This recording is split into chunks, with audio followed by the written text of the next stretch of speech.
السلام علیکم پیارے دوستو، سیرت محمد مصطفیٰ صلی اللہ علیہ وسلم کے باب نمبر 2 جو حضور اکرم صلی اللہ علیہ وسلم کی مکی حیات طیبہ کے اوپر مشتمل ہے، اس کا ٹاپک نمبر 3 ہے اور اس کا موضوع ہے قبول اسلام حضرت ابوبکر صدیق رضی اللہ تعالیٰ عنہ۔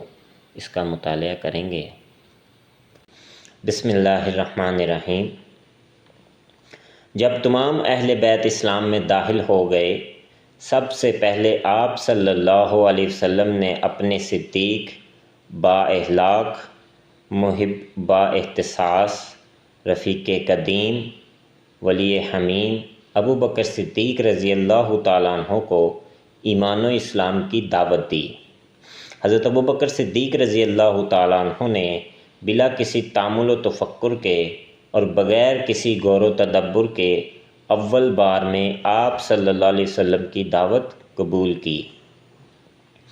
حدیث مبارکہ میں ہے، میں نے جس کسی پر بھی اسلام پیش کیا وہ اسلام سے کچھ نہ کچھ ضرور جھجکا، مگر ابوبکر صدیق رضی اللہ تعالیٰ عنہ کہ اس نے اسلام قبول کرنے میں ذرا برابر کوئی توقف نہیں کیا۔ حضرت ابوبکر صدیق رضی اللہ تعالیٰ عنہ بڑے عاقل، زیرک، ہوش مند تھے، نفع و ضرر، حسن و قبیح میں امتیاز کی پوری صلاحیت رکھتے تھے اور نبی کریم صلی اللہ علیہ وسلم کے ہم عمر تھے، مکہ کے ذی اثر، ذی شوکت و ذی ثروت لوگوں میں سے تھے۔ حضرت ابوبکر صدیق رضی اللہ تعالیٰ عنہ نے ایسی حالت میں بلا کسی دباؤ کے اول دخلہ میں اسلام کی دعوت کو قبول کیا اور لوگوں پر اپنے اسلام کو ظاہر کیا، کسی بھائی اور اپنے باپ سے اسلام کو چھپائے نہ رکھا۔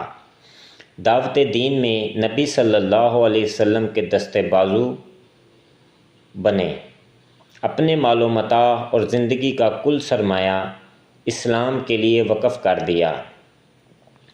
حضرت ابوبکر صدیق رضی اللہ تعالیٰ عنہ جس کے پاس جاتے اسے اسلام کی دعوت دیتے۔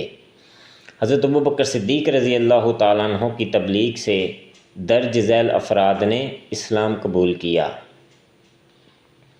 حضرت عثمان بن عفان، زبیر بن عوام، عبد الرحمن بن عوف، طلحہ بن عبید اللہ، سعد بن ابی وقاص، ابو عبیدہ عامر بن الجراح، ارقم بن ابی الارقم، مظعون بن حبیب کے تینوں بیٹے عثمان بن مظعون، قدامہ بن مظعون، عبداللہ بن مظعون، عبیدہ بن الحارث، سعید بن زید بن عمر اور ان کی بیوی فاطمہ بنت خطاب، اسماء بنت ابی بکر، حباب بن الارت، عمیر بن ابی وقاص، عبداللہ بن مسعود، مسعود بن القاری، سلیت بن عمر، عیاش بن ابی ربیہ، ان کی بیوی اسماء بنت سلامہ،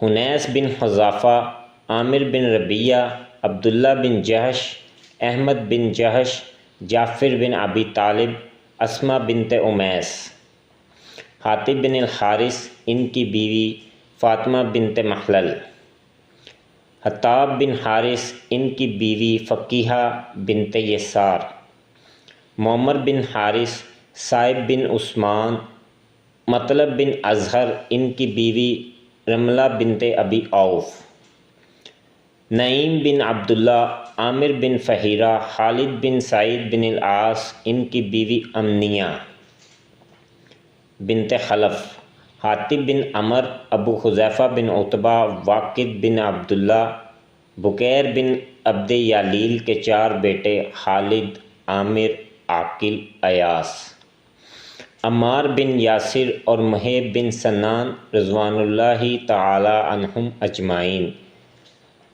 جب نماز کا وقت آتا تو کسی گھاٹی یا درہ میں جا کر پوشیدہ نماز ادا کرتے۔